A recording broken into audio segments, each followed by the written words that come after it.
Hello everyone, how are you all? I hope you are all fine and safe. Okay, now in this session we will continue the chapter 3rd, that is fiber to fabric. I have already explained you about the natural fiber, synthetic fiber. I think you all know the difference between them. What are natural fibers? The fibers that we get from the plants and animals, and the synthetic fibers are man-made. Cotton fibers I have already explained, and in this video I explained you about the jute fiber. Jute fiber is obtained from the stem of the jute plant. जो jute fibre होता है वो हमें jute plants के stem से मिलता है. It is cultivated during the rainy season. जो रेनी सीजन होता है उस टाइम इसे ग्रो किया जाता है. In India jute mainly grown in West Bengal, Bihar and Assam. ये 3 स्टेट्स हैं, इनके अंदर मेनली आपके जूट फाइबर्स को ग्रो किया जाता है. The jute plant is normally harvested when it is at flowering stage. जब जूट प्लांट्स के अंदर क्या आने लगते हैं, फ्लावर्स आने लगते हैं, उस टाइम इसे हार्वेस्ट मीन्स इसको काटा जाता है, इसकी कटाई की जाती है. The stems of the harvested plants are immersed in water for a few days. और जो इसका स्टेम होता है उसको वाटर के अंदर कुछ टाइम के लिए, कुछ दिनों के लिए क्या किया जाता है, इमर्स्ड मीन्स उसके अंदर रखा जाता है, पानी के अंदर उसको काफ़ी दिनों तक रखा जाता है. The stem rot and fibres are separated by hand. तो उसके बाद क्या होता है, भिगोने से क्या होता है, इसको पानी में जो स्टेम होता है उसका रॉट मीन्स होता है कि वो सड़ने लग जाता है, ख़राब होने लग जाता है, गलने लग जाता है. जिसके बाद उसको, तो उससे क्या होता है, वो सॉफ्ट हो जाता है और उसको इजीली आप हैंड से, हाथों से अलग कर सकते हैं. To make fabrics, all these fibers are first converted into yarn. इसका फैब्रिक्स बनाने से पहले, सबसे पहले इसको फिर किस में कन्वर्ट किया जाता है, पहले यार्न के अंदर कन्वर्ट किया जाता है. जूट जो फाइबर है उससे पहले यार्न में कन्वर्ट किया जाता है, उसके बाद उस यार्न से क्या बनाया जाता है, आपका फैब्रिक बनाया जाता है. Now we learn about the different steps to make a fabric. एक फाइबर से फैब्रिक बनाने के लिए हमें किन किन स्टेप्स से होकर गुजरना पड़ता है, क्या क्या हमारे प्रोसेस होते हैं, इन प्रोसेसेस के बारे में अब हम पढ़ेंगे. The first step is ginning.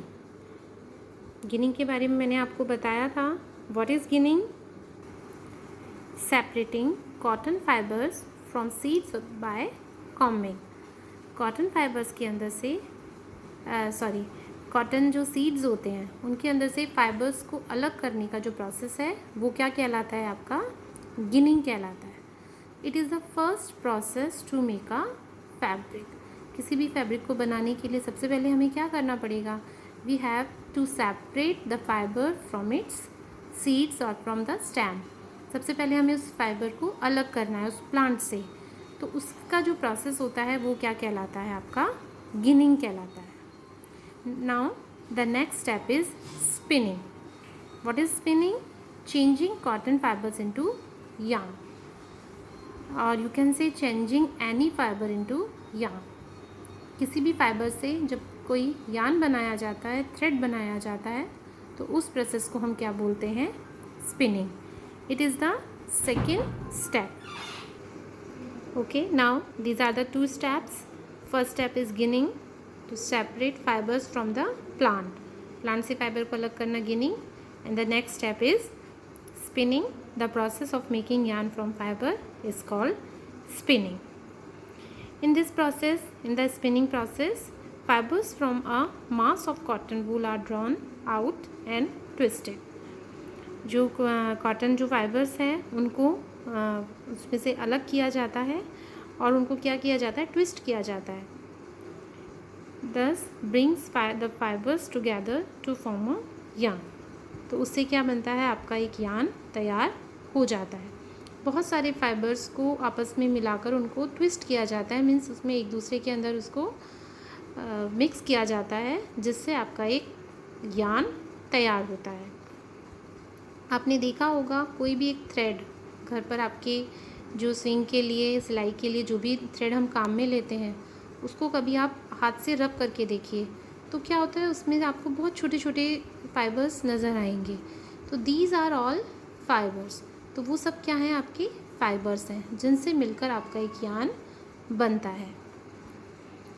A simple device used for spinning is a hand spindle, also called तकली। इसको हम क्या बोलते हैं, तकली बोलते हैं, जिससे आपका यान तैयार किया जाता है। Another hand operated device used for spinning is चरखा।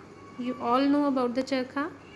महात्मा गांधी जी हमारे जो थे फादर ऑफ द नेशन, जिन्हें हम कहते हैं, वो चरखा काम में लेते थे, चरखा चलाते थे। तो क्या बनाते थे उस चरखे से, वो कॉटन क्लोथ्स बनाते थे। अपने लिए पहनने के लिए जो वो कपड़े होते थे वो खुद अपने हाथों से बनाते थे। तो जो कॉटन फाइबर्स होते हैं, उस फाइबर से वो क्या बनाते थे, कॉटन यान बनाते थे, धागा बनाते थे, थ्रेड बनाते थे।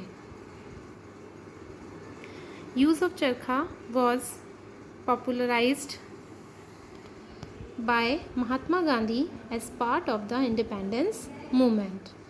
He encouraged people to wear clothes made of homespun yarn and shun imported clothes made to the mills of Britain. तो वो क्या कहते थे कि हम जो है अपने कपड़े, हमारे जो पहनने के फैब्रिक्स हैं, वो खुद बनाएं, instead of export from the Britain. मतलब विदेशों से कपड़े मंगवाने की बजाय उस कपड़े को हम खुद अपने हाथों से बनाएं।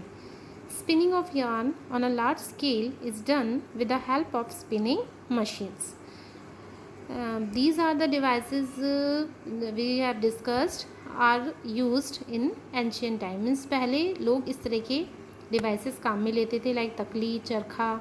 बट आजकल क्या हो गई हैं, बहुत सारी ऐसी मशीन्स आ गई हैं, स्पिनिंग मशीन्स आ गई हैं, जिनसे easily we can make the yarn. After spinning, yarns are used for making fabrics. अब हमारा जो यान है वो बनकर तैयार हो गया है। Now the next process is weaving और knitting. ये दो प्रोसेस हैं जो आपके यान से फैब्रिक बनाने के लिए काम में लिए जाते हैं। The first step is ginning, next is spinning and the last step is weaving और knitting. ये दो स्टेप्स हैं, सॉरी ये 3 स्टेप्स हैं, जिनसे थ्रू होकर, जिन प्रोसेस से थ्रू होकर आपका एक फैब्रिक तैयार किया जाता है। Now we learn about the yarn to fabric. Means yarn अभी हमारा तैयार हो गया है, थ्रेड हमारा तैयार हो गया है। अब उससे फैब्रिक्स किस तरीके से बनाया जाएगा ये हम पढ़ेंगे। तो इसके लिए आपके 2 प्रोसेस काम में लिए जा सकते हैं। First is weaving and the next is knitting. First, we learn about the weaving. The process of arranging 2 sets of yarns together to make a fabric is called weaving. Means yarn जो होता है, thread है, उसके 2 sets को आपस में एक दूसरे के अंदर अरेंज करने से आपका एक फैब्रिक तैयार हो जाता है। तो इस प्रोसेस को हम क्या बोलते हैं, weaving बोलते हैं। Now in figure 3.12 you can see an activity. इसमें क्या किया गया है, देख 2 कलर पेपर, 2 पेपर हैं, वो 2 कलर्स के पेपर लिए हुए हैं और एक पेपर को दूसरे के अंदर अरेंज करके इसमें आपका एक पैटर्न तैयार किया गया है। In a similar manner 2 sets of yarn are woven to make a fabric. इसी तरीके से जिस तरह से 2 कलर की पेपर स्ट्रिप्स से हमने एक पैटर्न तैयार किया है, उसी तरह से 2 थ्रेड से या 2 यार्न्स को आपस में अरेंज करने से आपका क्या बनता है, एक फैब्रिक तैयार हो जाता है। The yarn are much thinner than are paper strips. ये पेपर स्ट्रिप्स तो क्या है, बहुत थिक हैं, चौड़ी हैं, आपको दिखाई दे रही हैं इजीली। बट जो फैब्रिक होता है वो क्या होता है, बहुत ज़्यादा, या जो यार्न होता है वो आपका बहुत कैसा होता है, थिनर होता है, मीन्स बहुत ही ज़्यादा पतला होता है। Weaving of fabric is done on looms. इसीलिए उसको क्या किया जाता है, एक टाइप का एक मशीन्स होती है, हैंड ऑपरेटेड मशीन होती है जिस पर आपके इस फैब्रिक को तैयार किया जाता है. And the next process is knitting. What is knitting and how it is different from the weaving? In knitting, a single yarn is used to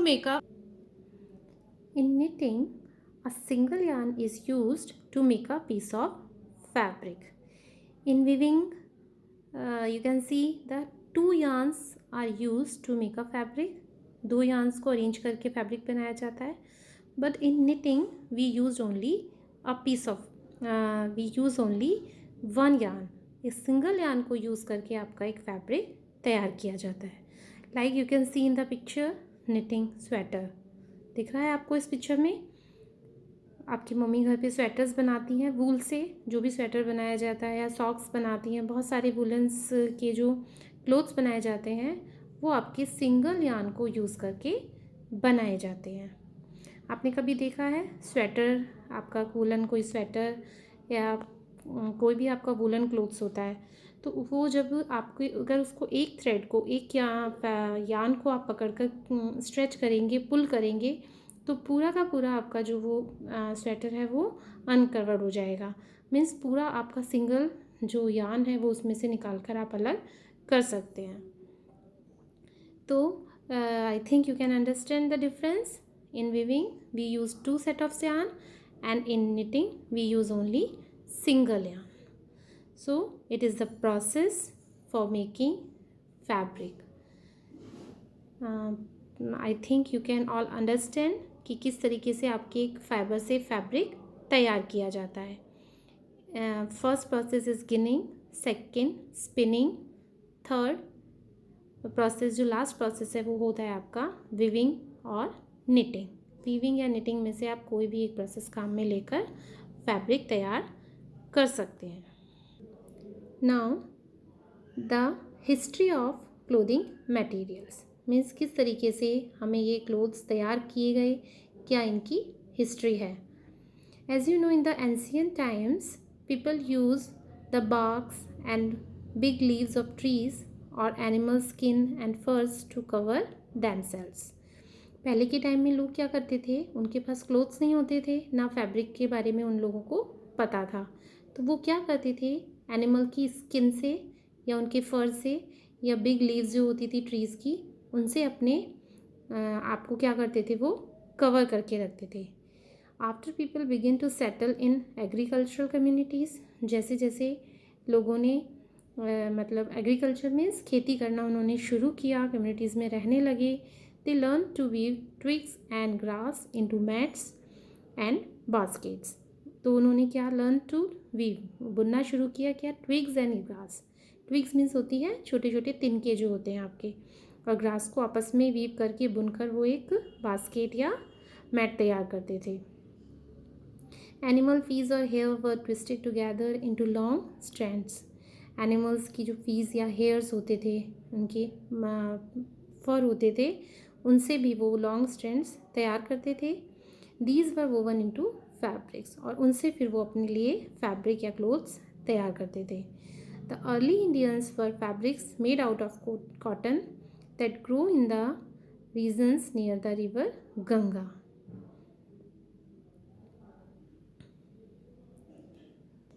flex is also a plant that gives natural fibre. अभी हमने natural fibres के बारे में पढ़ा था, cotton and jute, and flax is the another natural fibre जिससे हमें linen fibre मिलता है. फ्लैक्स क्या है, अब एक तरह का प्लांट है जिससे हमें क्या मिलता है, लिनन फाइबर मिलता है, जो आपका वो भी क्लोथिंग में काम आता है. In ancient Egypt cotton as well as flax were cultivated near the river Nile and were used for making fabrics. In those days stitches was not known. People simply dropped the fabrics around different parts of their body. Stitching के बारे में पहले लोगों को पता नहीं था कि कपड़ों को स्टिच किस तरीके से करेंगे, तो वो क्या करते थे, वो जो फैब्रिक्स हैं उन्हें ही अपने चारों तरफ क्या कर लेते थे, रैप कर लेते थे. Many different ways of draping fabrics were used. different ways of wrapping fabrics were used. With